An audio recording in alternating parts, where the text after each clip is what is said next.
नमस्कार। अगर आप किसी भी सरकारी नौकरी की तैयारी करते हैं तो ये वीडियो आपके लिए काफ़ी इम्पोर्टेंट है।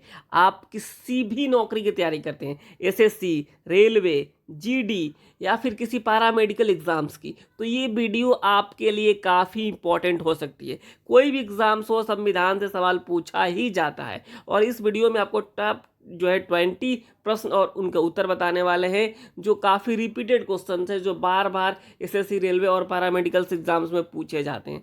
तो ये वीडियो आपके लिए काफ़ी इंपॉर्टेंट आज होने वाली है। तो आप हमारे चैनल को सब्सक्राइब करके इस तरीके के और भी जो है वीडियोस पड़ी हुई है चैनल पे, आप जा करके देख सकते हैं। तो आइए वीडियो को स्टार्ट करते हैं। सबसे पहला हमारा जो सवाल है कि भारत के लिए जो है संविधान सभा का जो है विचार सर्वप्रथम किसके द्वारा दिया गया था। यानी संविधान बनानी चाहिए, उसके लिए संविधान सभा का जो विचार सर्वप्रथम जो है एम एन रॉय के द्वारा दिया गया था। हमारा जो पहला ऑप्शन है एम एन रॉय, इसका सही उत्तर होगा। अगला जो यहाँ ऑप्शन दिया है डॉक्टर भीम साहब अम्बेडकर, इनके बारे में कौन नहीं जानता है। ये जो है संविधान सभा के जो है प्रारूप समिति थी उसके अध्यक्ष थे और इन्हें जो है संविधान का जनक भी कहा जाता है, doctor B are Ambedkar ji को। जवाहरलाल नेहरू जो है हमारे देश के प्रथम प्रधानमंत्री हुए। साथ ही साथ इनसे एक और सवाल पूछा जाता है कि जो है ये अखिल भारतीय जो कांग्रेस थी कब महासचिव बने थे, तो 1923 में जो है ये महासचिव बने थे। इसके अलावा जो है 1919 में पंडित जवाहरलाल नेहरू जो है इलाहाबाद में होम रूल लीग के भी सचिव बने थे। इस तरीके के तमाम सवाल पूछे जाते हैं, लेकिन इस सवाल का जो उत्तर है कि सर्वप्रथम संविधान सभा का जो विचार है वो जो एम एन रॉय ने दिया था।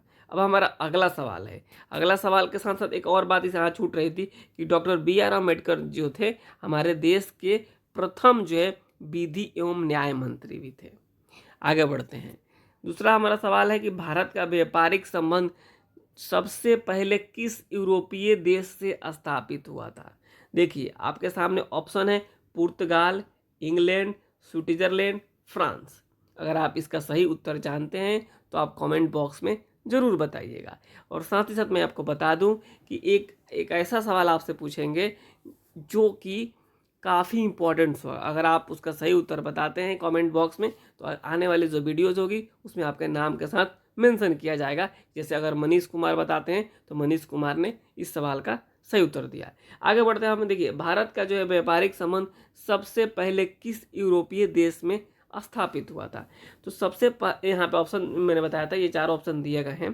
तो जो है पुर्तगाल, क्योंकि आपको पता ही होगा कि जो है वास्को डी गामा जो है 17 मई जो है 1498 को जो वास्को डी गामा जो था भारत के पश्चिमी तट पर जो है स्थित कालीकट बंदरगाह पहुंचा था। यानी 17 मई 1498 को वह कहाँ का था, पुर्तगाल का था। इसलिए ऐसा कहा जाता है कि भारत का पहला जो व्यापारिक संबंध है वो पुर्तगाल से है।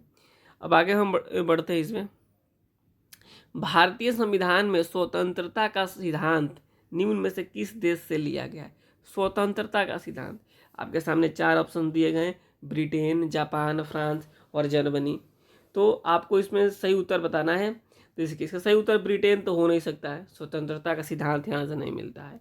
जापान, फ्रांस और जर्मनी तीन बचा, तो इसमें आपका सही उत्तर होने वाला है फ्रांस से लिया गया है।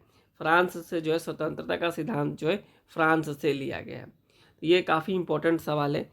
जापान के बारे में भी आपको बहुत सारी चीज़ें पता है। जापान की राजधानी टोक्यो है। इसके अलावा जो है आपको बता दें कि जो है भारतीय संविधान को लेकर के इसमें तमाम और सवाल दिए गए हैं। आगे बढ़ते हैं हम कि कैबिनेट मिशन का सदस्य कौन नहीं था। यहाँ पे देखिए जल्दीबाजी में ऐसा नहीं है कौन सदस्य था और आपको दिखा कि पैथिक लॉरेंस तो था ही, टिक करके आगे बढ़ गए, नहीं ये कौन नहीं था। तो यहाँ पे देखिए आपके पास चार ऑप्शंस दिए गए हैं, Pethick Lawrence, Wavell, Stafford Cripps और जो है ए.वी. सिकंदर। यहाँ पे देखिए पैथिक लॉरेंस तो थे ही थे। यहाँ पे वेवेल जो थे यहाँ पे ये नहीं थे, यानी कैबिनेट मिशन के सदस्य थे, वेवेल नहीं थे, बाकी लोग थे। आगे हम बढ़ते हैं। हमारा अगला सवाल है निम्नलिखित में से कौन सी विशेषता भारतीय राजतंत्र की नहीं है। निम्नलिखित में से कौन सी विशेषता भारतीय राजतंत्र की नहीं है। एक, संविधान संगत सरकार, लोकतांत्रिक सरकार, विधि का शासन, सत्तावादी सरकार। यहाँ पे देखें कौन सी विशेषता राजतंत्र की नहीं है।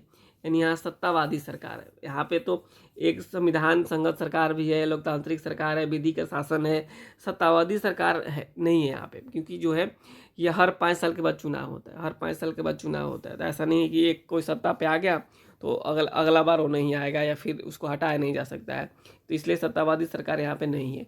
एक और बात बता दें आपको कि अगर आप किस चीज़ की तैयारी कर रहे हैं, आप एसएससी, रेलवे या फिर किसी और एग्ज़ाम्स की, तो आप हमें कमेंट बॉक्स में ज़रूर बताइएगा प्लीज़। उस हिसाब से हम लोग आने वाले दिनों में जो है वीडियो आपके लिए लेकर भी आएंगे, तो आप कमेंट करके बताइएगा। भारत में रहने वाला ब्रिटिश नागरिक दावा नहीं कर सकता है। यहाँ पे देखिएगा 4 ऑप्शन से दिए गए हैं।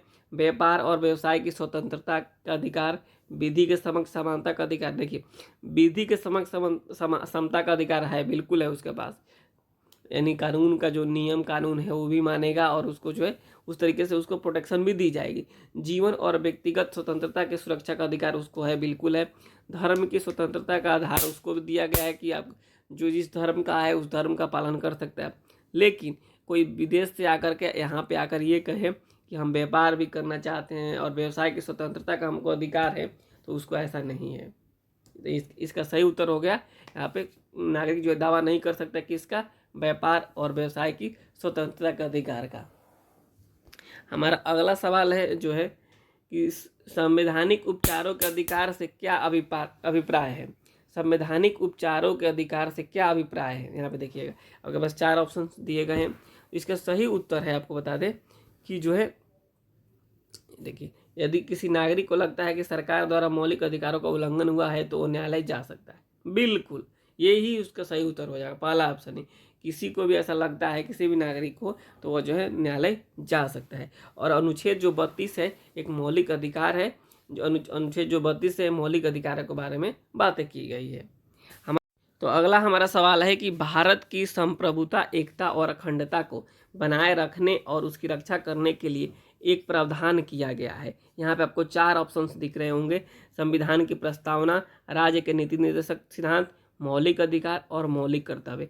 यहाँ पे आप सवाल सही से पढ़िएगा, क्योंकि जो लंबा थोड़ा सवाल होता है ना, इसमें आप पढ़ने में अगर कन्फ्यूज हो गए तो गया काम से। मैं बता रहा हूँ, मेरे पास एक्सपीरियंस है, मेरे अनुभव है, मैं इतने एग्जाम्स में बैठ चुका हूँ, तो मैं अपना एक्सपीरियंस बता रहा हूँ आपको कि जो यहाँ पे आप कोई भी वन लाइनर से थोड़ा बड़ा जो सवाल होता है उसको आप ध्यान से पढ़िएगा तो आराम से बन जाता है। भारत की संप्रभुता, एकता और अखंडता को बनाए रखने और उसकी रक्षा करने के लिए एक प्रावधान किया गया है। वह प्रावधान है मौलिक कर्तव्य का। इसका सही उत्तर होगा मौलिक कर्तव्य। तो आप अगर आपसे इस तरीके का सवाल पूछा जाता है तो आप मौलिक कर्तव्य क्लिक करके आगे आ जाएंगे। अगला जो सवाल है, राज्यसभा के सभापति अपना त्याग पत्र किसे देता है। ये एक बहुत ही इम्पोर्टेंट सवाल है। जो राज्य के सभापति होता है, राज्यसभा और लोकसभा के बारे में आपको बता दें थोड़ा सा। जो राज्यसभा होता है इसे हम ऊपरी सदन कहते हैं, राज्यसभा को जो है ऊपरी सदन कहते हैं। वहीं हम बात करें जो है लोकसभा का, तो इसे हम निचला सदन कहते हैं। तो राज्यसभा का जो सभापति होता है, जो इसे हम उपराष्ट्रपति भी कह सकते हैं, अपना जो है त्याग पत्र किसे सौंपता है, राष्ट्रपति को। आप देखिए राष्ट्रपति को जो है अपना त्याग पत्र सौंपता है। तो ये सारी चीज़ें हैं। इसके अलावा हम और भी बातें इसमें देख सकते हैं। जो भारत का जो उपराष्ट्रपति है वो राज्य का उप सभापति होता है, मैंने बता ही दिया। राज्यसभा का जो सभापति होता है वो भारत का उपराष्ट्रपति होता है। और उपराष्ट्रपति राज्यसभा का पद है ना सभापति होता है, इस बात को भी आप लोग समझिए। और केवल राज्यसभा के सभापति का कार्यकाल 5 वर्षों का होता है, बाकी अगर कहें राज्यसभा के सदस्यों का तो 6 वर्षों का होता है। हमारा अगला सवाल है कि भारतीय संविधान में राष्ट्रपति के चुनाव की प्रणाली किस देश से ली गई है। तो जो है भारतीय संविधान में राष्ट्रपति के चुनाव की प्रणाली है जो कि आपको बता दें, यहाँ पे आपके सामने ऑप्शंस दिए गए हैं, ब्रिटेन, संयुक्त राज्य अमेरिका, आयरलैंड और ऑस्ट्रेलिया। अगर आप इसका सही उत्तर जानते हैं तो आप हमें कमेंट बॉक्स में ज़रूर बताइएगा। लेकिन आपको बता दें इसका सही उत्तर है भारत की जो है भारतीय संविधान में राष्ट्रपति के चुनाव जो आयरलैंड से लिया गया है। ये सारे इतने इंपॉर्टेंट सवाल है ना कि एसएससी हो गया, रेलवे हो गया, या फिर कोई पैरामेडिकल एग्ज़ाम्स हो गया, सभी एग्ज़ाम्स में पूछे जाते हैं। तो आप लोग प्लीज़ इस वीडियो को पूरा ज़रूर देखिए, काफ़ी इंपॉर्टेंट सवाल मैंने बताया हुआ है। कौन व्यक्ति जो है अनुसूचित जाति या जनजाति का सदस्य है, इसका निर्धारण करने का अधिकार किसके पास है। ये भी काफ़ी इंपॉर्टेंट सवाल है और आप जो इसको जोड़ सकते हैं। ये दैनिक जीवन में भी सवाल इस तरीके के पूछे जाते हैं कि कौन व्यक्ति है जो अनुसूचित जाति या जनजाति का सदस्य, इसका निर्धारण करने का अधिकार केवल और केवल देश के राष्ट्रपति को है। और राष्ट्रपति जो है देश का प्रथम नागरिक होता है, इस बात को आप समझिए। और राज्यपाल होता है, देखिए एक तरीके से जो है कह सकते हैं राष्ट्रपति जिस तरीके से पूरे देश का मुखिया होता है, उस तरीके से जो है राज्य का जो है आपको राज्यपाल होता है। प्रधानमंत्री जो है लोकसभा में जो बहुमत दल का जो नेता होता है वो जो प्रधानमंत्री होता है। और उपराष्ट्रपति को मैंने बताया अभी कि जो है उपराष्ट्रपति जो है राज्यसभा का सभापति होता है। देखिए भारतीय संविधान के अनुच्छेद 123 के तहत अध्यादेशों को जारी करने की शक्ति निम्न में से किसके पास है। 123 जो होता है ये इसका पूरा का पूरा जो है ये राष्ट्रपति के पास होता है। अनुच्छेद जारी 123 के तहत जो है राष्ट्रपति ही अनुच्छेद 123 के तहत राष्ट्रपति जो है अध्यादेश जारी कर सकता है। और उस तरीके से राज्यपाल को भी शक्ति दी गई है, अगर राज्य में कोई अध्यादेश जारी करना है तो राज्यपाल जारी कर देता है। अगला हमारा सवाल है कि भारत संस्कृति और शिक्षा का अधिकार वर्णित है, यानी किस अनुच्छेद में वर्णित है संस्कृति और शिक्षा का। तो जो इसका सही उत्तर होने वाला है आपको बता दें कि अनुच्छेद 28 और 29, ये ऑप्शन नंबर ए है। बी में जो अनुच्छेद 29 और 30, सी में अनुच्छेद 30 और 31, डी में अनुच्छेद 28, 29 और 30। तो इसका सही उत्तर होने वाला है अनुच्छेद 29 और 30 में जो है अनुच्छेद 29 और 30 में जो है संस्कृति और शिक्षा का अधिकार वर्णित किए गए हैं। अगला हमारा जो सवाल है बढ़ते हैं इसमें, निम्न में से कौन सा एक मतदाता आयु घटाने से संबंधित है। यानी पहले आपको बता दें कि जब 1988 के पहले 21 साल का जो व्यक्ति होता था वही जो है वोट डालने का अधिकार था उसके पास, यानी 21 साल के ऊपर वाले लोग ही देते थे। लेकिन क्या हुआ कि 1988 में एक संशोधन लाया गया। संशोधन कौन सा संशोधन था ये भी पूछा जाता है, तो 61वां संविधान संशोधन था। और उसके द्वारा क्या किया गया, 21 साल जो उम्र था ना वोट डालने का उसको घटा करके 18 कर दिया गया। ये कब हुआ था, 28 मार्च 1989 से यह प्रभावी हुआ था। लेकिन संशोधन कब हुआ था, ये 1988 में ही हो गया था, ये आप लोग समझिए। और किस अनुच्छेद में संशोधन किया गया, अगर ये सवाल पूछा जाए तो आपको बता दें 326। हमारा अगला सवाल है, अब देखेंगे कि भारत के संविधान की कौन सी अनुसूची संघ, राज्य और समवर्ती सूचियों से संबंधित है। यानी यहाँ पे देखिए आपको पता है अनुसूची जो है 3 तरीके की अनुसूची होती है। एक संघ होता है जिसमें जो है केंद्र सरकार कानून बनाता है, और एक जो है राज्य होता है, राज्य सूची होता है जिसमें कि राज्य सरकार जो है कानून बनाता है। एक होता है समवर्ती सूची जिसमें राज्य और केंद्र दोनों मिलकर कानून बनाते हैं।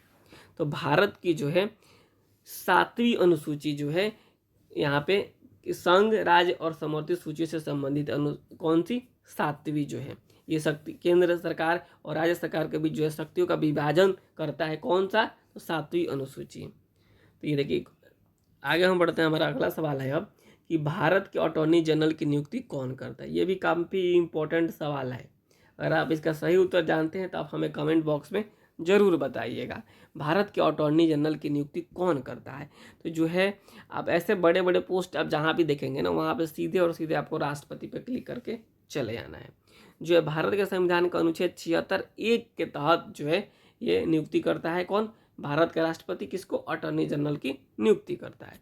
अगला हमारा सवाल है जो कि एसएससी में पूछा गया है, यदि वह राज्यसभा का सदस्य है तो भारत का प्रधानमंत्री बनने के लिए न्यूनतम आयु क्या होनी। यानी कोई राज्यसभा का सदस्य है और भारत का प्रधानमंत्री बनना चाहता है, यानी पीएम बनना चाहता है, प्राइम मिनिस्टर बनना चाहता है, तो उसकी उम्र जो है 30 साल होनी चाहिए। अगर वो 30 साल का व्यक्ति है तभी प्रधानमंत्री बन पाएगा। अगर वो राज्यसभा का सदस्य है तो, अगर लोकसभा का सदस्य है तो 25 साल काफ़ी है। 25 साल में आप लोकसभा का चुनाव लड़ लेते हैं तो आराम से बन भी सकते हैं। निम्नलिखित में से कौन सा जो है संघ की कार्यकारिणी का हिस्सा नहीं है।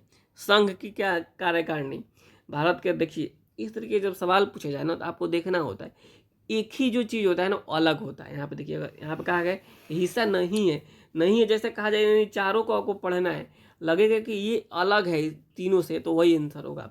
यानी देखिए भारत के प्रधानमंत्री, भारत के राष्ट्रपति यानी मिलता जुलता है। और यहाँ पे देखिए भारत जो है मंत्री परिषद में मिलता जुलता है, लेकिन भारत का सर्वोच्च न्यायालय यहाँ पे देखेंगे ये जो है न्यायपालिका है और न्यायपालिका सीधे अलग हुआ। ये हो गई विधायिका, कार्यपालिका और न्यायपालिका, आपने सुना ही होगा। ये न्यायपालिका है, ये अलग हो गई, यहाँ पे अलग हुई। यानी इसका सही उत्तर होगा कि भारत का सर्वोच्च न्यायालय है वो संघ की कार्यकारिणी के सदस्य नहीं है। अगला हमारा सवाल है, लोकसभा के कार्यकाल पूरा होने से पहले जो है भंग किया जा सकता है। लोकसभा का जो कार्यकाल है पूरा होने से पहले भंग किया जा सकता है, किसके द्वारा? यहाँ पे ऑप्शन दिया गया है, राष्ट्रपति के द्वारा जो है स्वविवेक से, प्रधानमंत्री द्वारा जो स्वविवेक से, लोकसभा अध्यक्ष के द्वारा स्वविवेक से। यहाँ पे देखिए एक बात बता दें, प्रधानमंत्री कभी नहीं कर सकता है, जो है लोकसभा अध्यक्ष के पास पावर ही नहीं है। राष्ट्रपति के पास पावर है लेकिन वो अपने खुद विवेक से नहीं कर सकता है। राष्ट्रपति जो है लोकसभा के कार्यकाल को भंग कर सकता है कब? जब प्रधानमंत्री की जो सिफारिश करे राष्ट्रपति को कि जो है आप प्लीज़ जो है अब इस लोकसभा को भंग कर दीजिए, तो ऐसी संभावना बनती है कि भंग किया जा सकता है। अगला हमारा सवाल है, अगला सवाल है कि 73वां संविधान संशोधन संबंधित किससे है? 73वां जो संविधान संशोधन है वो भारत के जो है पंचायती राज, मुद्रा विनियम, वित्त आयोग और भारतीय रिजर्व बैंक, ये जो संबंधित है, आपको बता दें पंचायती राज से जो है 73वां संविधान संशोधन संबंधित है, पंचायती राज से। लेकिन हमारा एक सवाल यहीं पे है कि आपको बताना है कि 73वां संविधान संशोधन कब हुआ था, यानी 73वां संविधान संशोधन कब हुआ था। अगर आप इस सही सवाल का जो है सही जवाब देते हैं तो आपका वीडियो, आपका जो नाम है अगले वीडियो में मेंशन की जाएगी। फिलहाल आज के लिए इतना ही। आप हमारे चैनल को प्लीज़ आप लोग सब्सक्राइब कीजिए, सपोर्ट कीजिए और शेयर कीजिए। नमस्कार, धन्यवाद।